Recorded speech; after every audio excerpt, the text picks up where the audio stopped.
El alfabeto del corazón, un podcast de SICOR que acerca la ciencia a todas las personas.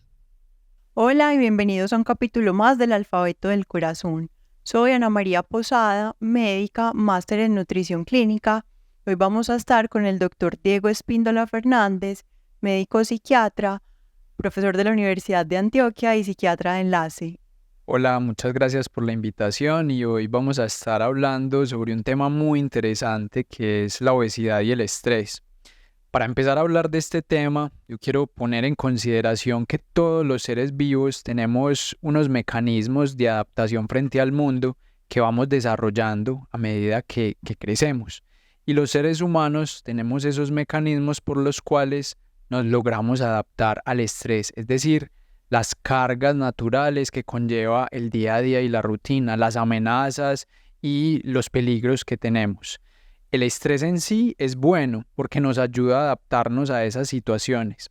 Sin embargo, cuando el estrés excede esas capacidades individuales, tenemos un exceso de carga y eso conlleva algunas enfermedades o algunas situaciones que pueden poner en riesgo no solo la integridad y la salud de las personas, sino incluso la vida misma.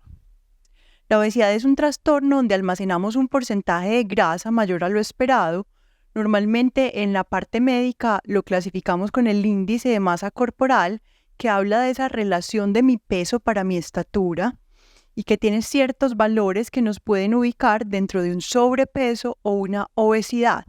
Pero más importante incluso que esta relación es cómo está mi composición corporal.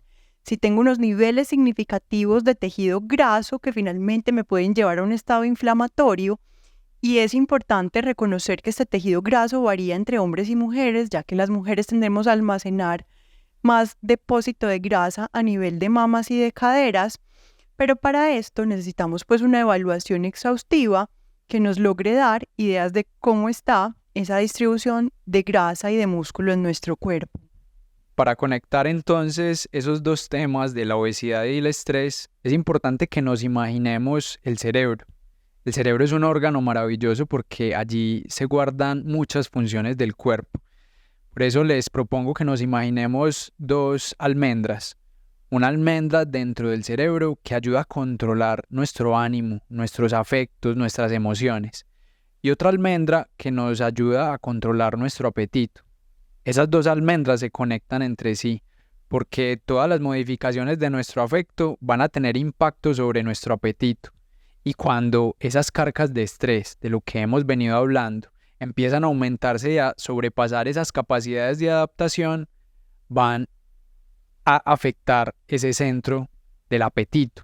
Y de esa manera podríamos tener mayor apetito y comer más en el día a día y por eso aumentar nuestros índices de masa corporal para llegar hasta un nivel de sobrepeso y obesidad. ¿Por qué llegamos como a esos estados de sobrealimentación y de tener ingestas de más de las cosas o de los requerimientos que tenemos en un día? Y hay diferentes caminos que nos pueden llevar a esto y uno de esos puede ser una alteración en el sueño. Si yo estoy estresada y no tengo un sueño reparador y adecuado, mi sistema de hormonas, mi grelina y mi leptina se van a secretar de manera inadecuada y yo posiblemente al otro día voy a tener un apetito devorador. Y todo está asociado por ese sueño inadecuado. Adicionalmente, si estoy estresada o estresado, mis niveles de cortisol van a estar elevados y un cortisol elevado va a hacer que mi insulina, que es la encargada de regular los picos de azúcar, no se secrete de la manera adecuada. Entonces, probablemente unos niveles de cortisol elevados por el estrés me van a hacer almacenar más tejido graso. Y lo otro que podemos tener en cuenta es cómo funciona ese centro también de recompensa, que cuando estamos aburridos o tenemos niveles altos de estrés, puede llevarnos a una producción adicional de dopamina. Esto es muy interesante porque hay una relación bidireccional en la cual ese aumento del estrés va a generar ese aumento del apetito y a su vez, cuando tenemos unos niveles altos de obesidad, el cuerpo va a estar sometido a unas cargas de estrés importante. Por eso es tan importante recalcar esa relación bidireccional por la cual debemos intentar aliviar, ya sea el estrés por un lado a través de los mecanismos de adaptación de cada persona y también a través de hábitos y estilos de vida saludable llevar a la persona a que disminuya ese índice de masa corporal y mejore esos hábitos del día a día. Comer es un placer, pero no debe ser como el único placer que tengamos en nuestro día a día. Y por eso tenemos que buscar formas distintas de gestionar esos niveles de estrés. Entonces es importante siempre planificar. Y creo que esta palabra se hace vital porque debemos de planificar nuestra alimentación para la semana. Debemos evitar saltarnos comidas porque si no luego vamos a tener ingestas más grandes. Incluso yo siempre les digo, saltarse muchas veces el desayuno o el almuerzo va a llevarnos a hacer comedores nocturnos y ser un comedor nocturno probablemente está más asociado con un sobrepeso u obesidad. Es muy relevante saber que la obesidad y el estrés nos preocupa tanto en la esfera de la salud mental como en el riesgo cardiovascular porque podemos tener síndrome metabólico, que es la conjunción de algunas condiciones que someten al cuerpo a mayor riesgo de enfermedades del corazón como tal. Por eso es tan relevante enfocarnos en las estrategias no farmacológicas y en la promoción de los estilos de vida saludable que empiezan por hacer una actividad física frecuente donde el cuerpo tiene esa posibilidad de disminuir esos niveles de estrés. Además, y es fundamental poder tener momentos en los que se gestione la emoción a través de conversaciones cercanas con nuestros familiares, con nuestros amigos. También tener algún tipo de técnica de relajación o de meditación que nos ayude a alivianar las cargas del día a día. De alguna manera es importante evaluar cómo está nuestro plato, cómo está la distribución de nuestro plato, si están primando los vegetales, una buena proteína y grasas saludables que finalmente nos van a mantener con un nivel de saciedad mayor y unos buenos estados nutricionales, porque obviamente cuando muchas veces estamos con nuestras emociones disparadas hacia lo negativo o incluso muy positivo, podemos tener ingestas o apetencias por alimentos que quizás no sean los óptimos. Entonces, es importante reconocer que hay alimentos que posiblemente nos van a ayudar a sentirnos mejor.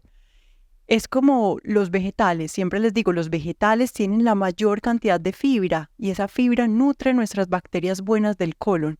Y desde el colon se empieza a formar la serotonina, que finalmente nos va a llevar a tener unos niveles mayores de bienestar. Entonces todo está conectado. Lo que como está influyendo en cómo me estoy sintiendo. El 90% de la población aproximadamente va a tener una buena respuesta con estas recomendaciones generales. Sin embargo, hay un pequeño porcentaje que podría tener una condición clínica en donde llamamos trastornos de la conducta alimentaria, que deberían ser valorados especialmente por un psiquiatra, un experto en salud mental, para ayudar a abordar este tipo de condiciones. Sin embargo, es importante recalcar para todos que el identificar y gestionar nuestras emociones frente a las cantidades de estrés que tengamos en el día a día va a ser importante para poder maniobrar ese estrés del día a día. Es fundamental siempre tener en cuenta esa relación que hay entre nuestra salud mental y nuestra alimentación, nunca olvidar los estilos de vida saludable y en cuanto hayan banderas rojas, hayan síntomas importantes negativos, ideación suicida o algún tipo de condición clínica que amerite una hospitalización o un tratamiento, siempre se debe tener el seguimiento de un experto en el tema. Gracias por acompañarnos y los esperamos en un próximo episodio. Gracias por escucharnos